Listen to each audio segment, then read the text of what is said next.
The question was, for anybody who didn't hear it, is the fact is, how do I separate my personal from my professional life? I spoke at UBC last week to young doctors, and it was on Digital is Forever. And what I said to them is, separate your personal and your private lives. You know, especially when you are a professional, like a doctor or a lawyer or something like that, and you really want to have your patients or your cohorts see you in a certain way, be that way on LinkedIn.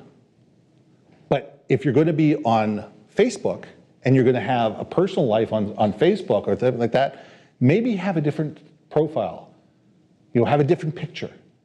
Have a different, have a different name. So if you're going to have one name on LinkedIn, have a different name on another. It'd be Ben B instead of Ben Baker, or your brand marketing on LinkedIn and Ben Baker on Facebook, and with a different image. So what it does is it keys it off to sit there and say, I talk about this on LinkedIn, and I talk about this on Facebook, and I might talk about something else on Snapchat, and that's okay. As long as you separate it and you don't start talking about the things on LinkedIn that you talk about on Facebook. Separate the two lives. Make sure they're both professional, make sure that there's nothing in there. As the expression says, is there anything that I wouldn't show my grandmother?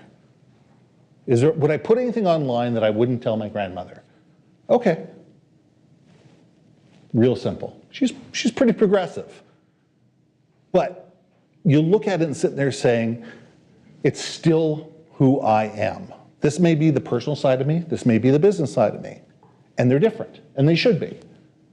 But you still want to make sure that the personal side that you're putting out there is the best face of who you are personally. So that's what I'm trying to say is build your social media identity in a way that puts the best foot forward, because they will look at both. And they will understand that Facebook is more personal than LinkedIn is corporate, especially if you design it that way.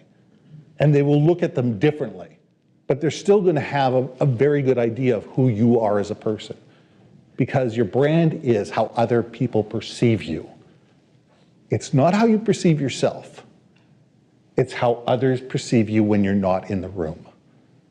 And that's what you want to be thinking about. When I walk out the door, when I close the door behind me, when I drive away, when I just left the interview, when I just left the meeting, when I just left the client's office, how do I want people to think of me?